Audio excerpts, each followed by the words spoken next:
تو ہم آپس میں باتیں کر رہے تھے تو نگران شورا یوں کھڑے تھے اور میں یوں کھڑا تھا, ہم آپس میں باتیں کر رہے تھے. تو نگران شورا کے پیچھے سے ایک نوجوان ٹیکسی ڈرائیور تھے, وہ وہاں مکے میں ٹیکسی چلاتے ہیں, انہوں نے مجھے پہچان لیا. تو جس طرح آئے اور دوڑتے ہوئے کہ آپ عبدالحبیب ہیں, میں نے کہا تو میں تو مدنی چینل دیکھتا ہوں, اور وہ آ کے سینے سے لگ گئے. تو نگران شورا پیچھے سے ان کی پیٹھ تپک رہے کہ ہاں یہی عبدالحبیب ہیں جن کو آپ مدنی چینل پہ دیکھتے ہیں. تو وہ جو بھی ان کی محبتوں کا اظہار تھا وہ کرتے رہے. جب ان کو تھوڑی جان میں جان آئی تو میں نے کہا ذرا پیچھے مڑ کے دیکھیں. تو جب انہوں نے پیچھے مڑ کے دیکھا تو حاجی عمران تھے, تو اب انہوں نے مجھے چھوڑا اور ان سے لپٹ گئے اور حیران ہو گئے کہ آپ بھی آئے ہوئے ہیں حج پہ. اچھا, اب میں اور نگران شورا نے نگاہوں میں ذہن بنا لیا تھا کہ اس کو تھوڑی دیر روکنا ہے کہ اسی دوران امیر اہل سنت آ جائے. ہم نے بتانا نہیں, ان کو سرپرائز دینا ہے. تو ہم ان سے باتیں کرتے رہے اور ہماری نگاہیں بھی وضو خانے کی طرف تھی کہ ابھی امیر اہل سنت آتے ہیں, ابھی آتے ہیں.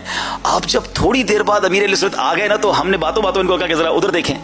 جب انہوں نے امیر اہل سنت کو دیکھا تو ہمیں ان کو روکنا مشکل ہو گیا, جس کو کہتے ہیں تیر کی طرح وہ جس طرح دوڑے, ہمیں ڈر لگا کہ کوئی نقصان نہ پہنچا دے امیر اہل سنت کو. اچھا, شاید امیر اہل سنت کو یاد ہوگا کہ وہ رو بھی رہے تھے اور ہنس بھی رہے تھے, یعنی ان کی جو کیفیت تھی انہیں سمجھ نہیں آ رہا تھا, آنسو بھی اس کے بہ رہے اور ہنسی بھی نہیں رک رہی ہے, اس کو خود سمجھ نہیں آ رہا ہو کیا رہا ہے. اس کے بعد مجھے ایک بات جو سیکھنے کو اس دن ملی, کمال کی امیر اہل سنت کی فراست, کہ اس نے اتنی ضد کی کہ میرے ساتھ آپ نے میری ٹیکسی میں بیٹھ کے چلنا ہے. لیکن میں نے کہا یار ایک بندہ اتنی محبت سے کہہ رہا ہے بیٹھ جانا چاہیے. لیکن اس وقت مجھے سمجھ نہیں آیا کہ بڑی ترکیب سے اس کو سمجھا دیا کہ پھر بعد میں سمجھ آیا کہ جس کے ہوش و حواس ہی ٹھکانے پہ نہیں ہے, اگر ہم اس کی گاڑی میں بیٹھ گئے تو اس ڈرائیور نے ہمارا کرنا کیا ہے. میں نے پھر نمبر لے لیا ان کا, لیکن وہ ماشاءاللہ اسلام بھائی ماشاءاللہ انہوں نے داڑھی بھی رکھ لی. مکہ شریف میں مجھ سے کئی بار ان سے ملاقات ہو چکی ہے, ماشاءاللہ ابھی بھی وہ ٹیکسی چلاتے ہیں وہاں پر.